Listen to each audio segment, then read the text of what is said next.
Normally we only hold this event every other year on even years. So we wouldn't be due until November 2016. But it's with great pleasure we bring you the special induction for Liz Freel Hall this year. It was going to be my pleasure to give Liz's induction speech myself, but many of you don't know me. I'm a little sensitive at times. I don't know if I can make it through. Liz is such a close friend and love of mine. I appreciate her so much. In light of this, I'd now like to turn it over to my wife, Bonnie Arts. Bonnie's also an IPF international referee, multiple world champion, has known Liz for a long time, has a close relationship, so I'd like her to speak on Liz's behalf. Thank you. I'm going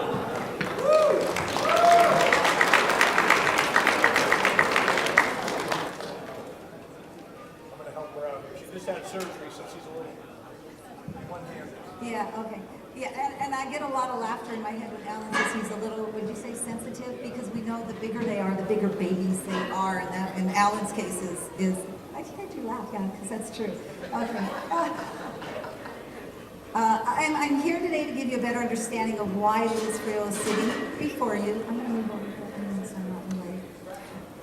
Liz and I go back many years and have competed together all over the U.S. and the world together. I remember while at the World Championships in Bath, England, back in 2010, nobody on Team USA could get Alan into his very tight bench shirt. And it was getting close to time and the clock was running, and Liz, you put it on for him. And you were so tired, I know we were watching you. And it took you over 20 minutes when you were putting this on him, and you did it. Of course, we also had the ride with your father and your mother to through the streets of Bath, England, because her father said it wasn't a problem. He knew how to drive in England, and we put Liz in the back of this little hatchback without a seatbelt on, and we had a wild ride on the streets of England and sidewalks, because as people were jumping out of our way, it was a lot of fun. Poor Liz. I would consider Liz as being sweet, quiet, and modest, always letting her numbers tell it all. But put her on a platform, and I would say she is a focused, intense, and relentless in hitting her numbers. I need my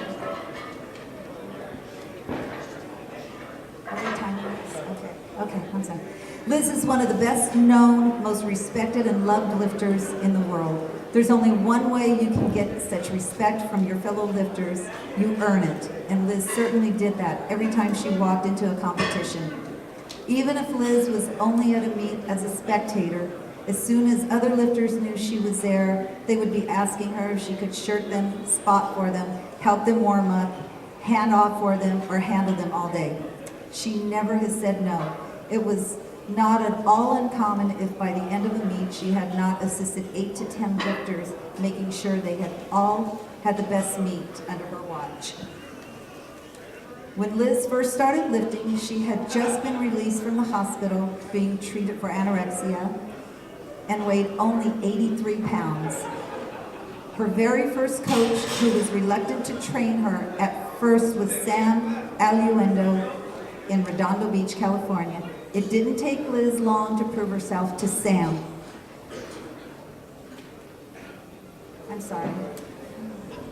She then went on to join Westside Barbell, working with coach and co-founder Joe DeMarco, who we all know is one of the best ever, also inducted into the Hall of Fame in 2014.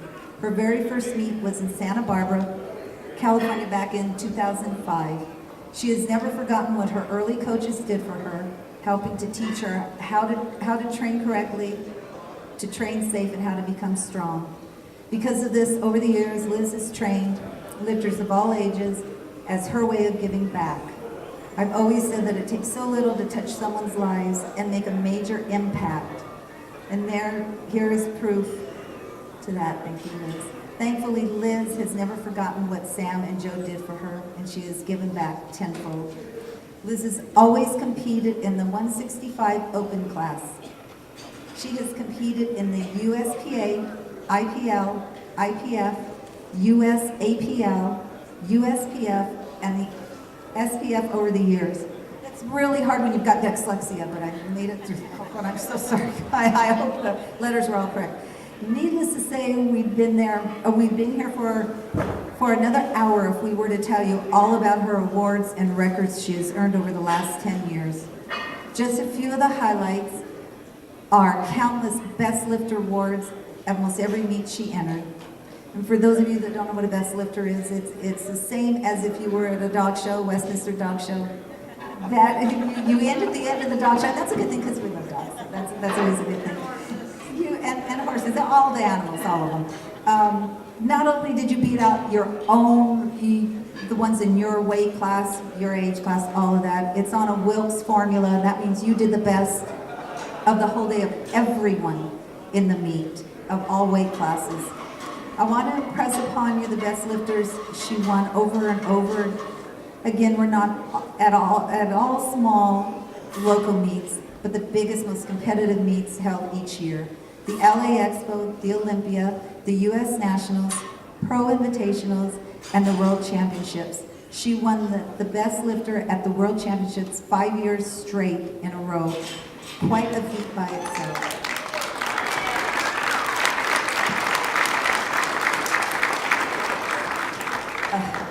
Her best lifts between the ages of 37 and 40 are squat 600 pounds, bench 375 pounds, and deadlift 551 pounds. Her squat alone is pushing close to 4 times body weight, and her totals are between 9 and 10 times body weight, and that's huge. Liz really does credit this sport with saving her life, and I can second that for her. Give me a soapbox or a mountaintop, and I have always preached that we all need something good and positive in our life. Every one of us has some kind of stress we go through each day. It could be marriage problems, stress at work, health problems, family problems, or financial problems. If you don't find that one thing that can get your mind off these troubles even for an hour or so each day, something that literally takes you to your happy place, not only will you continue to be miserable, but that stress is going to shorten your own life.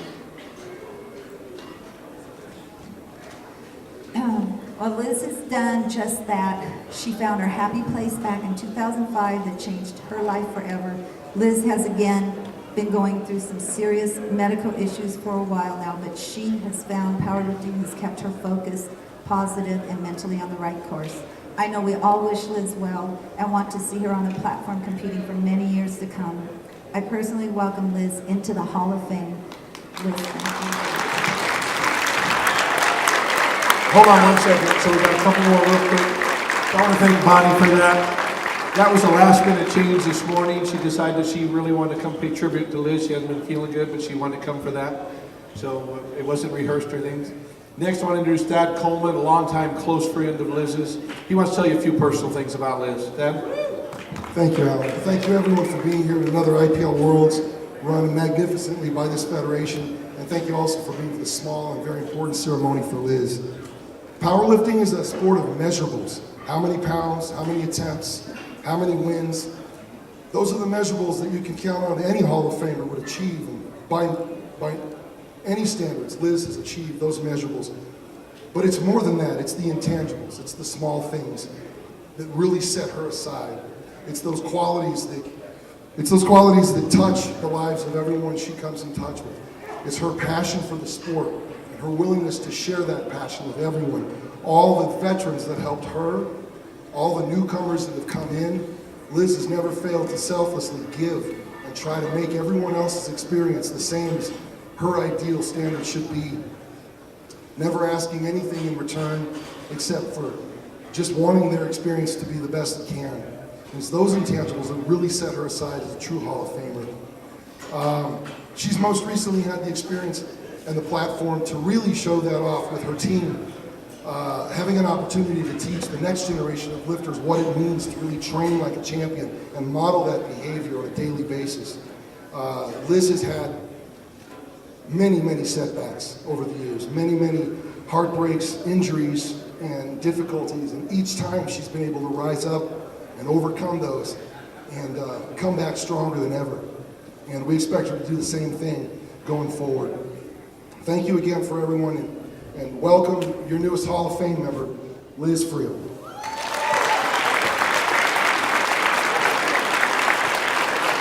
So real quick, Mary, raise your hand.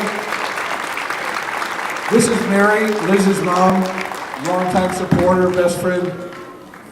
I gotta tell you, we were in Bath, England again, Mary, 2010, and just weeks before, had double knee replacement.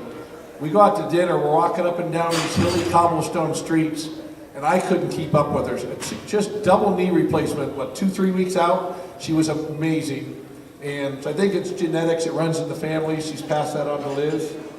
So, Mary, appreciate everything you've done also supporting Liz over the years. So at this time, I'd like to present Liz with this plaque.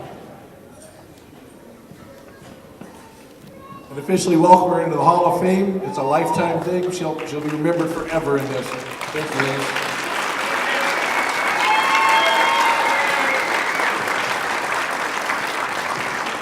Folks, I'm going to speak for Liz because, as you might know, she has a very soft voice, and I'm going to do the best I can to read her words, okay?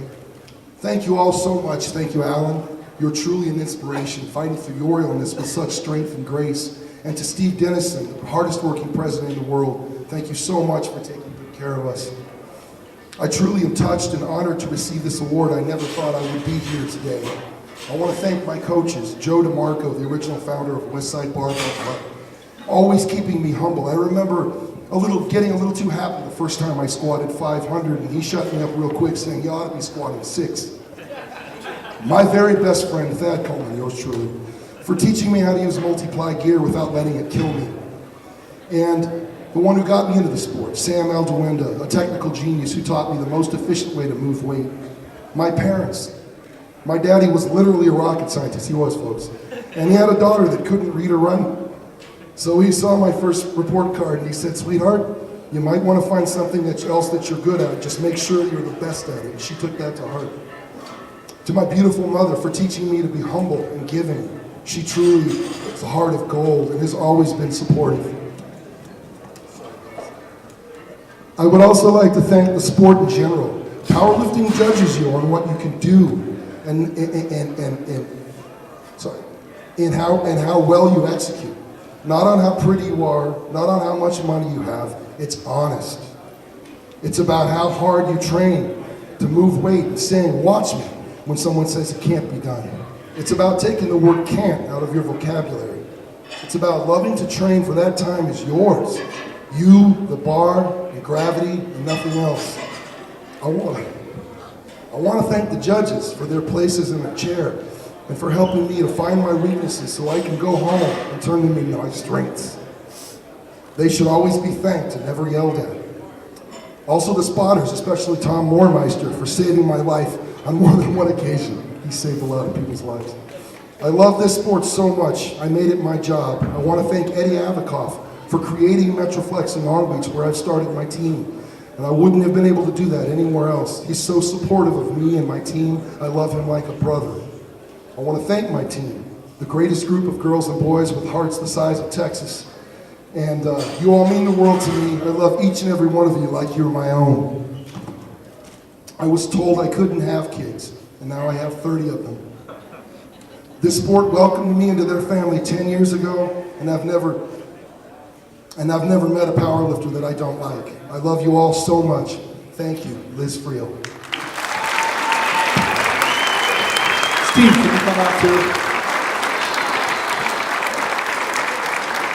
Get Steve in here, President, USPA, President of the IPL. Can we get a group shot here for everyone?